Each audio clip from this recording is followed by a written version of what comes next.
Bienvenue sur bbwilder.com.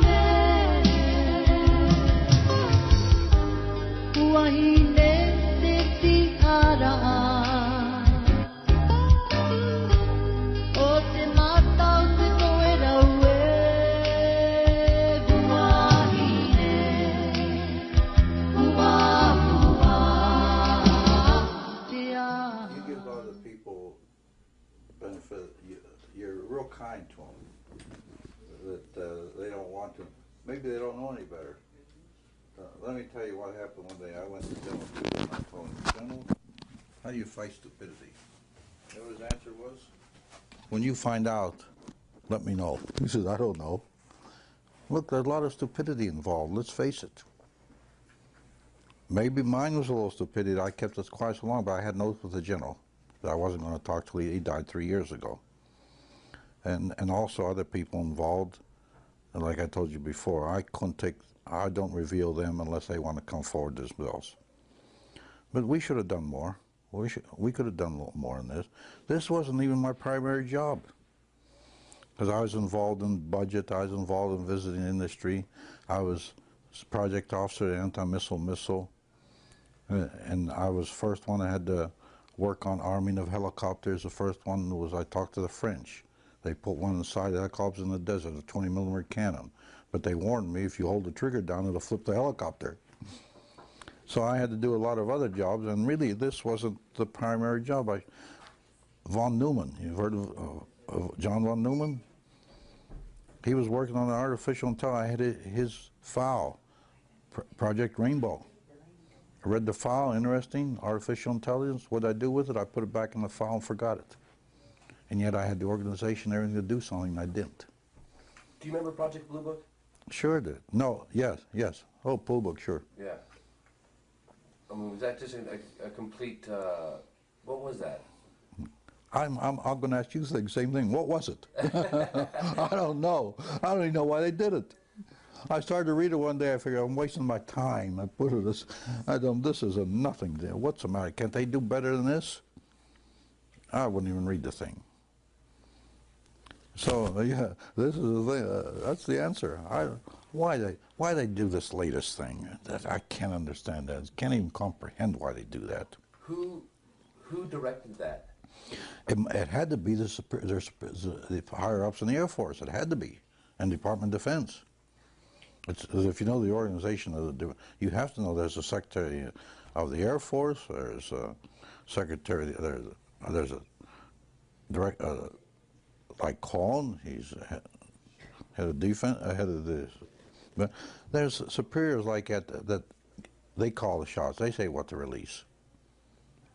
So I blame their superiors. It wasn't the ordinary Air Force officer that did that. I know a lot of them. I have good friends there. Fought with them in Korea. These boys would never do anything like that. They had more sense. Somebody up on top made the decision. Why? I can't even comprehend that. I always tell you, if I had done anything like that, Trudeau would have thrown me out of the top window of the Pentagon. Why do they don't have to do it. It's not necessary. Tell these kids what they want to hear. That's easier and better for them. Nobody calls them silly. But isn't that going to open up a floodgate of questions?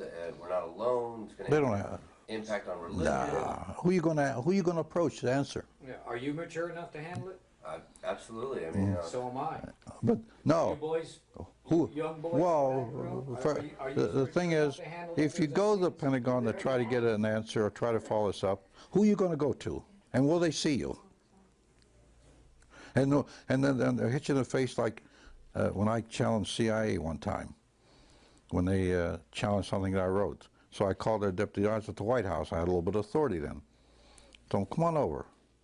Bring all your evidence with you. Come on over. Set a meeting up right at the White House. They sent 6 people over. So I told them, since I am running this show and I'm at the White House, National Security Council, before we get started, I'll lay down some ground rules. These are the ground rules. Number 1, don't pull source on me. You can't reveal the source. I'll make you name the source. But I'll only do that because I know you have no sources in that area. Number 2, don't pull national security on me. I know more about national security than all of you put together. So let's rule that out. Now let's rule the best one out that you pull on. Save it for Congress. They don't know any better. Don't use a top secret stamp on me to save to cover your rear, because I know better. I have all the clearances. I'll make you name it, what it is top secret, and then you have a problem if you tell me some lies that it's top secret only, because you only do that to cover your rear. So don't pull that on me. Save it for Congress, who doesn't know any better. Now let's start, gentlemen. There was no meeting that broke up. They couldn't pull their cliches on me because I happened to be above them. And I could challenge them on it and make them talk.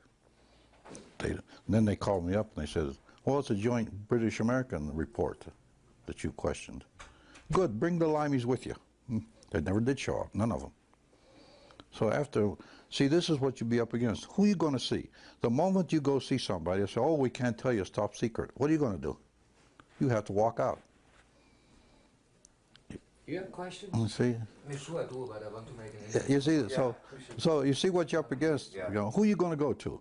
Let's say you'd have come to me when I was in there. I'd tell you, well, I can't release anything. Go to the PA, Public Relations Officer. He releases to the public, not me. And I was right. I had no authority to release anything. So you see how the government operates? How you say, you should go there and answer. Who are you going to go to? Even with the experience I had being on the top of the government all the years, I couldn't tell you who to go see. They want to know. They're so happy to hear what they think is current information. He doesn't have what they think is the truth. They want to know it. So these people put out reports like the one there. I can't figure them out. It's so much easier to do it right, and you're not taken like a fool. I'd rather be called a kook than keep it up than be told I'm a fool. They do exactly that. It's beyond comprehension, really. I don't know. I can't tell you why they do it. What was the thinking behind that? I can't even figure it out. Come up with, it's just a guess, but if these guys, if you were in the Air Force and you had honor and valor, but yet you're sworn to top secret, and you want this monkey off your back that's been there for 50 years, what would you do? You'd make up a ridiculous story that is so ridiculous that maybe the people would start screaming enough to bring your congressional hearing or whatever to take the label off up at the top where you can get the monkey off your back. It's just a theory. Wouldn't they be relinquishing their power, though, by saying, yes, we recovered something in 50 years, and yes, we've been lying to you for the last 50 years? Look. People are going to lose all their trust in the government. Yeah. Well, haven't they? You answered your own behalf. No, if you'd come in when I was in the Army and I'd have told you something like this, I wouldn't be relinquishing my power. When I was down here at White Sands, I was the commander. Anything that I said to you would relinquish my power. I was the authority there. I was the top commander of the area. Yeah, many others will step forward. Already one general told me, Lieutenant General, we were colonels together, and he already said, when I had the team investigating the alignment of atoms, this general said bigger than Los Alamos, and I was head of the team, I had German scientists. He said, sure. He said, I know all about that. He said, I was right there in the front of the general's office. There's quite a few other gentlemen that we You know see all these acknowledgments? We're not going to mention their names because they have to do it on their own. Well, you know, in the intelligence business, and even newsmen, you know, like you have a code. If somebody tells you something, or you don't reveal their name unless they give you permission to. And that's the code of the newspaper. That was the code of the Army, intelligence. Because if you do, you're out of business. Nobody will talk to you anymore. You see, all these acknowledgments here, I wrote to every one of these military units. Everyone answered me. And sent me pamphlets, and I have laser pamphlets. Every thing, you know, where the companies didn't recognize them. Did you see that? I did. Hell, that was 35 years ago. But not only that, Anyone know him personally? I got a They should call. have asked, did you receive an R&D? And they go to You know, public. What the hell public You don't relations ask- know? You don't ask if They you went. knew him. They must have gone to public relations or It's a made a whole phone different call. generation. I told them, go look for the Army contracts that we gave them, which we paid for. And see that they don't do that, and they just make a statement. Are you rolling now? Yeah, I'm rolling. Why don't you go ahead and let them ask their questions? Yeah. No, just keep it rolling. Okay. Yep. I just wanted to ask you, in summary, because I've basically run over the chain of events which occurred after Roswell to discuss what happened at Roswell. Yeah. And of course, why they kept it from the public. Now it's Yeah. later. All right, well, I'll go through that story. Now, I wasn't at Roswell in 47. 47, I just come back from Italy. I'd been chief of security intelligence in Rome. And in the intelligence business, I was trained really by the British. I was an MI-19. So when I came back, I went to Fort Riley, Kansas. I was stationed there. It was the veterinarian post and we still had horses. And I was instructor at the intelligence school, and we had an aggressor force that I was. So one night, I was post-duty officer. Post-duty officer means that I was in control.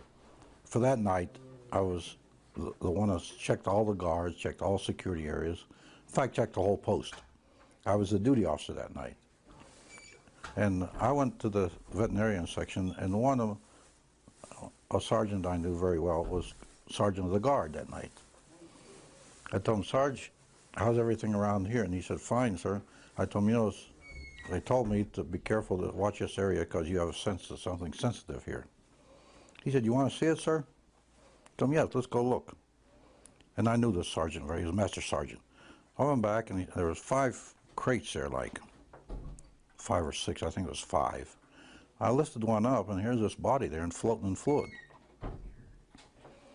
And I looked at it about 10, 15 seconds, not much more than that. So I put it back down and I said, Sarge, come on, get out of here now. I don't want to get you in trouble. Because I'm the duty officer, I can go around, walk around here. But you might get in trouble for coming back. Just come on, let's go, come out with me. So we went out, and I told him, where did it come from, Sarge? He said, well, 5 trucks coming through here from an airfield in New Mexico, and they're heading for Wright-Patterson Air Force. Now, in those days, there weren't all these big roads now. In those days, Route 40 was about the only cross-country route, and the route that they took was Route 40, going through Fort Riley, Kansas, and then up to Wright-Patterson Air Force. And I said, well, stay away from her, Sergeant. I don't want you to get in any trouble. I told him I can walk around and see. So, and I started to figure, what was that? First, I thought it was a child, because it was small. Then I looked at this head and all, right away, and this was only happened in a matter of seconds. Then I put the end back down, and the head was different, the arms were spindly, the body it was gray. So right at that moment, I figured, I don't know what this thing is. So like in the intelligence business, I just better put it in the back of my head here and wait till maybe in the future I get corroboration so I can evaluate what it is. So I promptly forgot about it. 10 years later, I was down there, commanded the range in New Mexico, in White Sands, the Army missile firing range, in northern, right near Trinity site, my headquarters was. So my own radar started picking up items going 3,000 to 4,000 miles an hour in this area. I had pencil beam radars which locked on a target. And the boys told me at about 3,000 or 4,000 miles an hour, quick acceleration, they break the lock. And that was one of the best radars we had during the time. So every time that would happen, once I notified our headquarters, they said, oh, forget it, we're not interested. So I figured I won't tell them anything anymore. So every time that would happen, I'd tell the boys, bring me the tapes. Because all my computers and my firing had a tape which gave the whole firing sequence. And then we could check it after if anything went wrong, see? So I'd tell them, deliver the tapes to me personally. And I'd look them over. And yet what they told me was true. Then I left and went to Germany. And I started picking up the same things in Germany, 3,000 to 4,000 miles over flying Germany. Again, the pencil beam radar would lock on, and all the ones that would lock would break, because our radars really weren't that good. But they were so powerful that if you came to my area, my flight, to take photographs, and even the German newspapermen used to, I'd tell them, now gentlemen, you can take all the pictures you want, but if you have flash bulbs in your pocket, please take them out, because the moment I turn the radars on, they'll pop in your pocket, all that energy's on them. So I told them, I don't want anybody to get hurt. So they would do it, and then I told them, once you take them out of your pocket, I can turn the radars on for you, see how they work. So there I started, and information I started to get was that there was something flying in the air. Like I figured, well, maybe these are the flying saucers like the Roswell crashes. Then from there, of course, I went to, well, just before that, I was 4 years at the White House, and I kept getting reports there. But they were just reports. I mean, and they weren't actually cast in any sense that you put them in a file and keep them all together. They just were sporadic reports that came through. Of course, I had all the clearances, so I'd get them. Even code reports I used to get and all. And I did get one time a report that NSA was getting signals from space, which were not just space noise or or unscrambled or something you couldn't read. They were really very perfect and looked like something was guiding them. There was a real message, but we were never able to decode it. This was a very coordinated message. It wasn't space noise or jam or jumble mumble or anything like that, or just noise coming. It was a pattern. So the evaluation, it might come from outer space, some beings, and I got that report when I was at the White House, because I had the NSA clearances and all. So then I sort of forgot about it. I went to Germany, took a battalion over there at the time. Then I came back. I was Inspector General 7th Army. And when I came back, General Trudeau pulled me in. He had reorganized research and development from a secondary mission logistics to a very compact, good unit, about 3,000 officers. It wasn't too compact. And then I went. First, when I reported in, I was a special assistant. Then he created the Foreign Technology Division about a week later and put me in charge of it. There, I started getting autopsy reports. I started getting other crash reports, the artifacts I got. And by that time, I established, and I'd visited the site here a couple times. My first visit to the site in '57 was one of my sergeants knocked over highway signs. He got drunk, and the state police picked him up. But when they pick up a soldier like that, they deliver him back to me, he tells them the unit. And they brought him to me. There were 2 state troopers. So I told them, why don't you come to lunch? It was around noontime. So I took them to my mess hall, and we had lunch with them. Then I told them, come on down range, we're going to have a missile firing and observe that. So they did. And then we started to talk about Roswell. I told them, I'd like to see the site. They said, well, we'll take you, come on. So here the 2 state troopers and me, and I was in uniform, and drove me out here. And the roads weren't like we saw the other day, the cargo, they were almost past then. So that's the first visit I made to the site by 2 state troopers. Then I was taken out later years. The land agent took me out, and he gave me contour maps and all, the exact site. But when I came to research and development, which was 14 years later, by the way, I inherited all these artifacts, and I inherited the reports, autopsy reports from Walter Reed Hospital. Now, Walter Reed, there was a laboratory there, which was our laboratory, and we financed. That's who did the autopsies for us. But we didn't leave any copies to them. All copies had to come back to us, because after all, it was our lab. We financed it all. So there, I started getting indication, proof that a crash really happened here. Of course, then I kept it quiet for 35 years. I had an oath with the general, and I didn't reveal the names of people. Even he criticized me. He said, 35 years you kept a secret, didn't even tell your family. I thought, why should I tell anybody? No, the general told me, he said, Phil, let's keep it secret. When I die, though, I relieve you of my oath. 3 years ago, the general died. And I start putting all this on paper. My grandchildren, he said, what'd you do during the war? I said, I better leave them a legacy. Really, I had no intention of ever writing a book, being in the military like that. But finally it evolved and gradually moved up. I started to write, and then evolved into this finally. So that's the background, my background, and as I say, I had the evidence that a crash did happen here. And where did it happen? The site that I went to the other day was CNN. Because that's the one, I've been to that site now, that's the 5th time I've been there. And it's always the same site. In fact, I went out there one time, I came here to visit, and it was snowing when I went out there. It wasn't like the heat now. And I went also, the land agent took me way out to the Braswell Ranch. That was the ranch where all the things fell apart. And when you came in, I was reading that book, and I was reading about Wilbur Smith. Wilbur Smith is really the man that first put in my mind when nuclear binding coming apart on things. And he was a magnetic, really, he was a genius.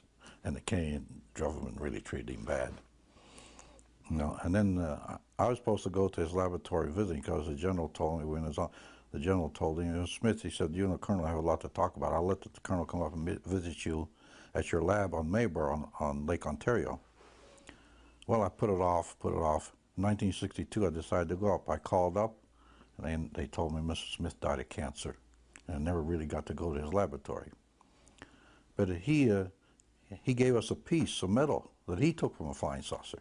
You exchanged, didn't you? We exchanged, and he brought ours back later. I was going to ask you one last thing. If you only had a moment to speak in open congressional hearings to discuss what happened 50 years ago, what would you say? I say it happened, and I'd add on to that. Give us information to the young people of the world in this country. They want to hear it. They want it. Give it to them. Don't hide it and tell lies and make stories. They're not stupid. They're not young men that'll panic. In fact, my own nephew was research director of DACO Corporation. He tells me, his Uncle Phil, why don't they tell us the truth? We're not going to panic and pull our hair out. And one good example of this, which I always tell, to prove this point, that the young people will want it and they're not going to panic, they want to hear this.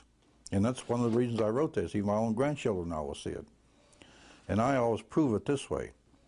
I commanded a battalion of 1,500 men, combat battalion. Average age of my soldiers was 19 and a half years old. I told my exec one day, my God, Maine, we're sending babies into battle. And these kids, they fought the greatest armies in the world.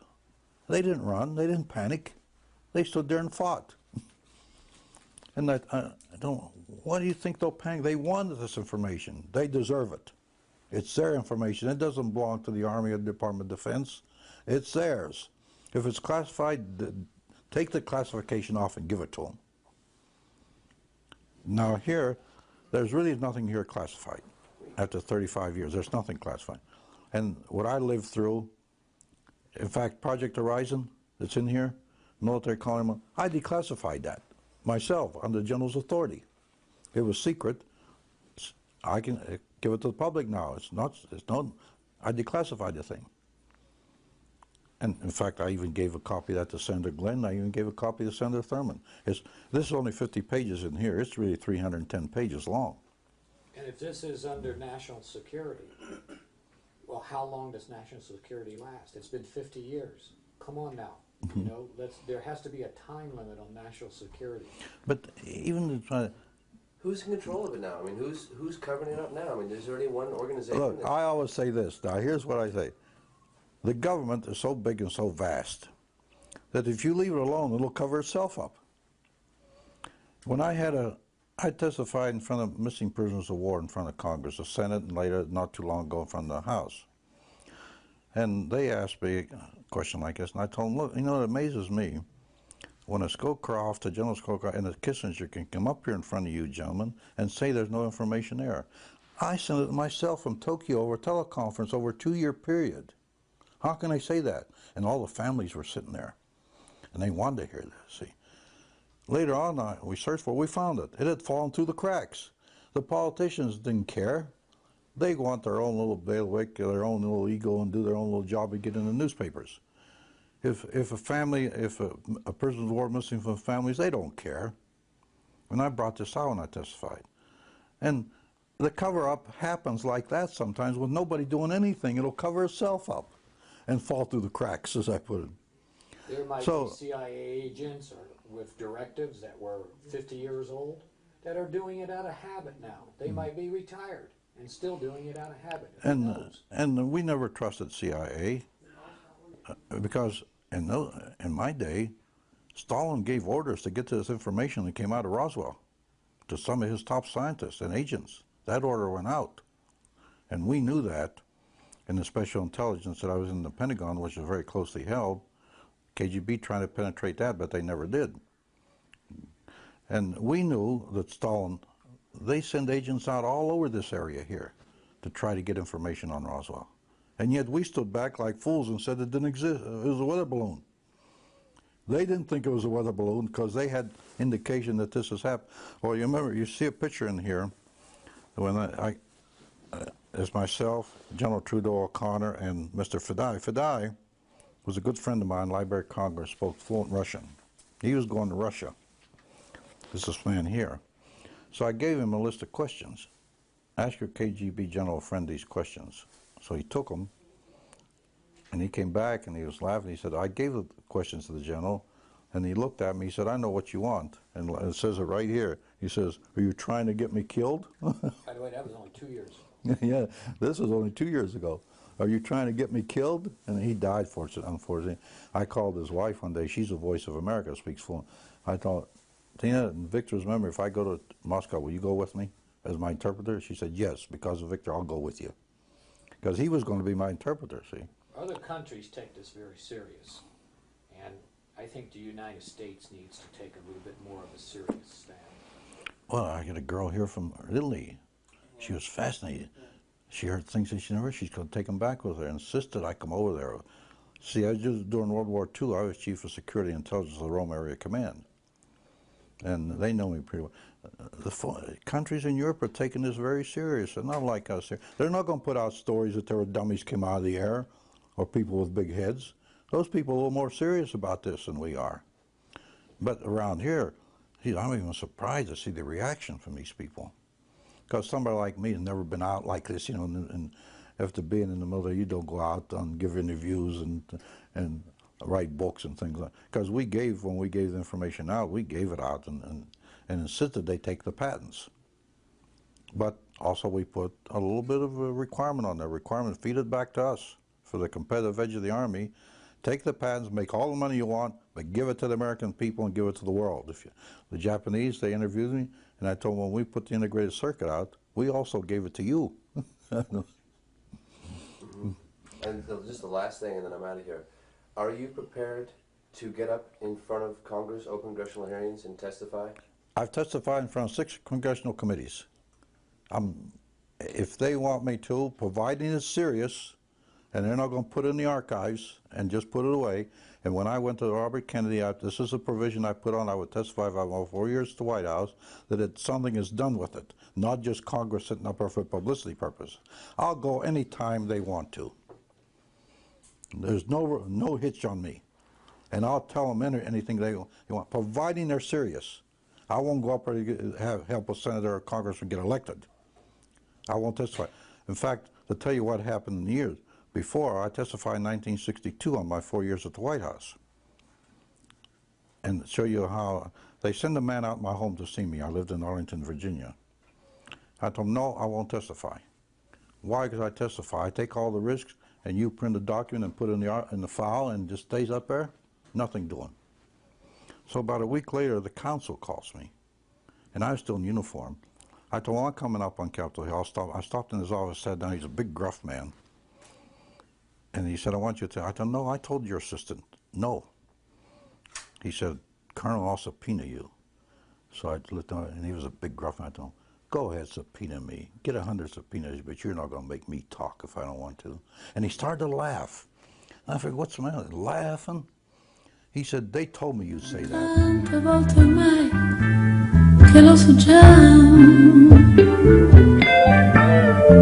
che oggi quasi certamente sto sbagliando su di te.